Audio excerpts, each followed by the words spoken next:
Van Helsing, इसकी request मेरे पास लगातार आ रही थी। हमारे एक सब्सक्राइबर दोस्त ने बोला था कि वैन हेल्सिंग को एक्सप्लेन किया जाए, तो लो आज वैन हेल्सिंग को एक्सप्लेन करेंगे। तो अपने श्रवण यंत्रों को मेरे मुखार बिंदु के बिल्कुल केंद्रित रखना। और हाँ, मैं रोज एक मूवी एक्सप्लेन करता हूँ। तो अगर यूट्यूब पे देख रहे हो तो चैनल को सब्सक्राइब कर लेना, और फेसबुक पे मुझे देख रहे हैं तो मुझे फॉलो कर लेना। चलिए शुरू करते हैं।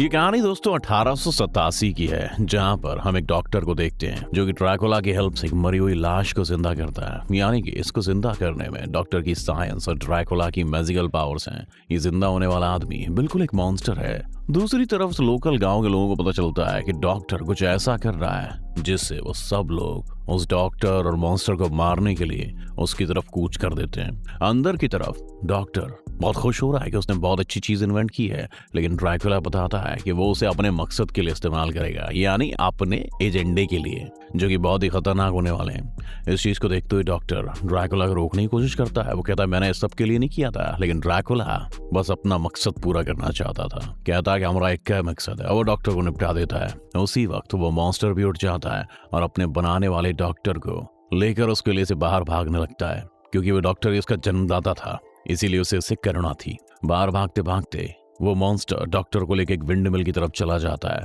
अब यहाँ पे डॉक्टर के असिस्टेंट को भी देखते हैं, जो कि बेसिकली ड्रैकुला से मिला होता है। वो सब लोगों को बता देता है कि वो मॉन्स्टर डॉक्टर को लेकर उस विंडमिल में गया है, तुम लोग उधर जाओ। और वो सब लोग उस विंडमिल की तरफ बढ़ने लगते हैं। ये सब गाँव के लोग उस विंडमिल को आग लगा देते हैं, जिस वजह से वो मॉन्स्टर और डॉक्टर वहीं पर मर जाते हैं। इतनी देर में ड्रैकुला अपनी उड़ने वाली फॉर्म में आ जाता है, यानी ड्रैकुला उड़ भी सकता है। और इसकी 3 वाइफ भी होती हैं और वो भी आ जाती हैं, जहाँ पर वो मॉन्स्टर मर जाता है। ड्रैकुला बहुत उदास होता है, बहुत नाराज होता है, और उनकी वाइफ्स रो रही होती हैं, क्योंकि ड्रैकुला उस मॉन्स्टर को बचा नहीं पाता।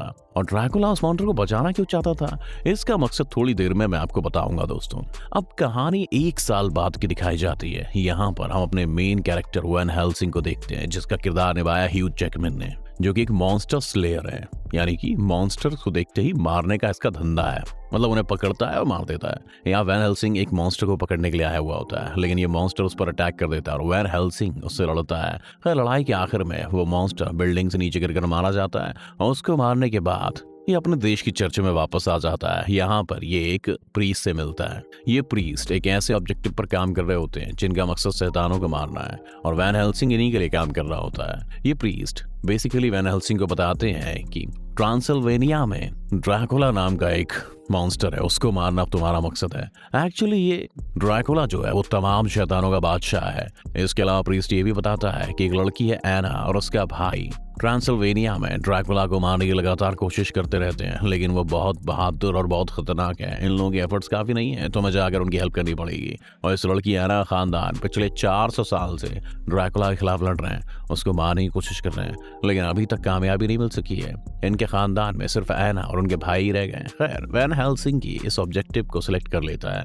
और वो इस मिशन के लिए मान जाता है। यहाँ पर वैन हेल्सिंग दूसरे जूनियर प्रीस्ट से मिलता है, जो उसे अलग अलग तरीके के अतरंगी हथियार देता है, जिसमें वैन हेल्सिंग को सबसे ज्यादा अच्छी एक क्रॉसबो लगती है, एक तीर कमान। वैन हेल्सिंग आखिरकार उसे भी मनाकर अपने साथ ले जाने के लिए तैयार कर लेता है। यानी अब सफर में वैन हेल्सिंग और ये जूनियर प्रीस्ट दोनों जाएंगे। दूसरी तरफ एना और उसका भाई, जो कि ड्रैकुला के दुश्मन होते हैं, वो यहाँ पर एक वेयरवुल्फ को पकड़ने के लिए ट्रैप बिछाते हैं, यानी कि भेड़ियों को पकड़ने के लिए। लेकिन काफी लड़ाई के बावजूद भी वो उसमें कामयाब नहीं हो पाते हैं। वो काफी कोशिश तो करते हैं, लेकिन जब वो भेड़िया एना को मारने लगता है तो उसका भाई उसे हटाकर उस वुल्फ का शिकार कर लेता है। लेकिन वो भेड़िया उसके ऊपर जंप लगाता है, और वो भेड़िया और वो एना का भाई दोनों पानी में जाकर गिर जाते हैं। यहाँ एना बहुत उदास हो जाती है, क्योंकि ऐसा दिखाया जाता है जैसे उसका भाई मारा गया है। कुछ दिन बाद वैन हेल्सिंग ट्रांसिल्वेनिया में पहुंच जाता है। यहाँ गांव वाले इसको पसंद नहीं करते हैं। इतनी देर में ड्रैकुला की तीनों वाइफ्स इस गांव पर अटैक कर देती हैं। यहाँ पर एना भी मौजूद होती है, जो ड्रैकुला की वाइफ एना को उठा ले जाती है और उसका खून पीना चाहती थी। ये सब देखते हुए वैन हेल्सिंग भी इन ड्रैकुला वाइफ से लड़ने लगता है। यहाँ पर बेस्ट फाइटिंग सीन्स दिखाए गए हैं। वैन हेल्सिंग के लिए उनको मारना इतना आसान नहीं था, लेकिन आखिरकार वो अपनी क्रॉसबो से एक वाइफ को तीर मार देता है, जिसकी वजह से एक वाइफ वही मर जाती है। और ये तीर से कैसे उसकी वाइफ मर गई, क्योंकि ऐसा माना जाता है कि जो वहां पर चर्च में जो पवित्र जल जो है, तो वो पवित्र जल में अपना तीर डुबाता है और उसमें मार देता है, तो उसकी मृत्यु हो जाती है। तो बाकी की 2 वाइफ्स डर जाती है और वहां से भाग जाती है। जब ऐना देखती है कि ड्रैकुला की वाइफ्स ने उसके गांव वालों पर अटैक किया तो उसका इरादा और भी बुलंद हो जाता है और वो ड्रैकुला को अकेले मारने जा रही होती है। वैन हेल्सिंग स्मार्ट था, उसे मालूम था कि अगर अकेली निकल गई तो इसकी जान को बहुत खतरा है और ये निपट जाएगी, और वो वहीं पर उसे बेहोश कर देता है ताकि उसको प्रोटेक्ट किया जा सके। ऐना जब बेहोशी से जागती है तो वहां पर वो एक भेड़िए को देखती है जो उस पर अटैक कर देता है, और यहीं पर हमें रिवील होता है कि वो भेड़िया कोई और नहीं बल्कि उसी का भाई था। अब स्टोरी में थोड़ा सा पीछे जाते हैं, आपको बताते हैं। वो जो भेड़िया जिसने अटैक किया था उसके भाई पर, जिसके साथ उसका भाई नदी में गिर गया था, उसने इसके भाई को काट लिया था। अब क्योंकि वो एक वेयरवुल्फ था, अब वेयरवुल्फ जो होता है ना, वो जिसको भी काटता है वो इंसान भी वेयरवुल्फ ही बन जाता है, यानी आधा इंसान और आधा भेड़िया। और ऐना का भाई भी आधा इंसान और आधा भेड़िया बन चुका है, और वो ऐना को बताता है कि वो ड्रैकुला के सीक्रेट्स के बारे में जानता है कि वो क्या करने वाला है, और सिर्फ उसी के पास मेरा इलाज है जिसकी वजह से मैं ड्रैकुला के ख्वाबी में हूँ। इतनी देर में वैन हेल्सिंग वहां पे आ जाता है और उसे मारने की कोशिश करता है, लेकिन ऐना का भाई दोबारा से भेड़िया बन जाता है और वो वहां से निकल लेता है। ये दोनों ऐना के भाई का पीछा करते हुए ऐसी जगह पर पहुंचते हैं जहां पर ड्रैकुला का सीक्रेट रिवील हो जाता है। ये देखते हैं कि वहां पर बहुत सारे एम्ब्रियोज है, एग्स है, जिसकी मदद से ड्रैकुला अपने हजारों लाखों ऑफ स्प्रिंग्स पैदा करेगा, यानी अपने बच्चे पैदा करना चाहता है ताकि उसकी आर्मी बढ़ सके, उसकी जनरेशन आगे बढ़ सके। इस मकसद के लिए उसे बहुत ज्यादा हाई एनर्जी चाहिए ताकि और बच्चे पैदा हो सकें, और ऐना के भाई को ड्रैकुला ने अपने काबू में किया हुआ है ताकि उसकी बॉडी की एनर्जी से वो अपने बच्चों को जिंदा कर सके, और वो कुछ बच्चों को जिंदा कर भी लेता है। और बच्चे जिंदा होते ही गांव की तरफ अटैक करते हैं ताकि वो उनका खून पी के अपना पेट भर सके। दूसरी तरफ यहाँ पर वैन हेल्सिंग और ड्रैकुला का पहली बार आमना सामना होता है, लेकिन वैन हेल्सिंग मौका देखकर ऐना को लेकर वहां से भाग जाता है। ड्रैकुला ने बेसिकली ऐना के भाई को अपने एक्सपेरिमेंट के लिए इस्तेमाल किया था क्योंकि उसके अंदर भेड़िए यानी वेयरवुल्फ की भी ताकत है, लेकिन ये ताकत इतनी काफी नहीं होती कि ड्रैकुला के लाखों बच्चों को वो पैदा कर सके। तो ड्रैकुला का एक्सपेरिमेंट फेल हो जाता है और जो थोड़े बहुत बच्चे उसके निकले भी हुए थे वो भी वहीं पर मर जाते हैं, और एक बार फिर से ड्रैकुला को हार का मुंह देखना पड़ता है। वैन हेल्सिंग और ऐना एक विंडमिल की तरफ भागते हुए जाते हैं। ये वही विंडमिल थी जो शुरू में दिखाई गई थी जहां पर मॉन्स्टर और वो डॉक्टर मरे थे।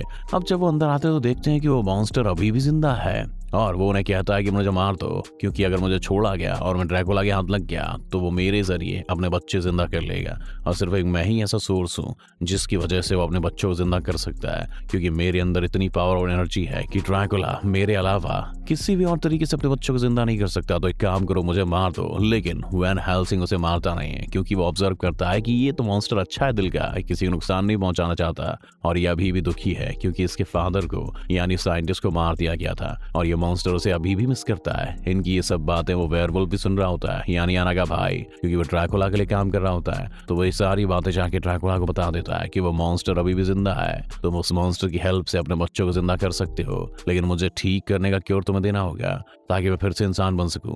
दूसरी तरफ ऐना उस मॉन्स्टर को मारना चाह रही होती है, लेकिन वैन हेल्सिंग उसे रोक लेता है। वो कहता है कि मैं इसे अपने मुल्क लेके जाऊंगा जहां पर ये सेफ रहेगा, और ड्रैकुला उसे अपने एक्सपेरिमेंट के लिए कभी भी इस्तेमाल नहीं कर पाएगा। और ये सब लोग उस मॉन्स्टर को एक कैरेज में बिठाकर चलने लगते हैं। रास्ते में जाते हुए ड्रैकुला की 2 वाइफ इन पर अटैक कर देती हैं। ये बहुत लड़ते हैं, लेकिन उन्हें पहले से मालूम था कि उनके रास्ते पर अटैक हो सकता है, इसीलिए इन्होंने एक ट्रैप भी बिछाया होता है, और उसी ट्रैप में आकर ड्रैकुला की दूसरी वाइफ भी मारी जाती है। और इसी वक्त ऐना का भाई यानी वो वेयरवुल्फ भी इन पर अटैक कर देता है। वैन हेल्सिंग लड़ाई के बाद उसको मार तो देता है, लेकिन मरते मरते वो भेड़िया वैन हेल्सिंग को भी काट लेता है। दोस्तों, यही कहानी में ट्विस्ट है, यानी कि बहुत जल्दी वैन हेल्सिंग भी अब एक भेड़िया बन जाएगा। अब यहीं पर वैन हेल्सिंग और ऐना बात कर रहे होते हैं, इतने में ही ड्रैकुला की तीसरी वाइफ उड़ते हुए आती है और ऐना को वहां से उल्टा लटका के उड़ाते हुए ले जाती है, यानी कि ऐना को पकड़ लेती है, और वैन हेल्सिंग से कहती है अगर ऐना चाहिए तो मॉन्स्टर को हमारे हवाले कर दो। वैन हेल्सिंग इसके लिए तैयार हो जाता है और वो कहता है कि ठीक है, हम सौदा ऐसी जगह पर करेंगे जहां पर बहुत ज्यादा लोग होंगे।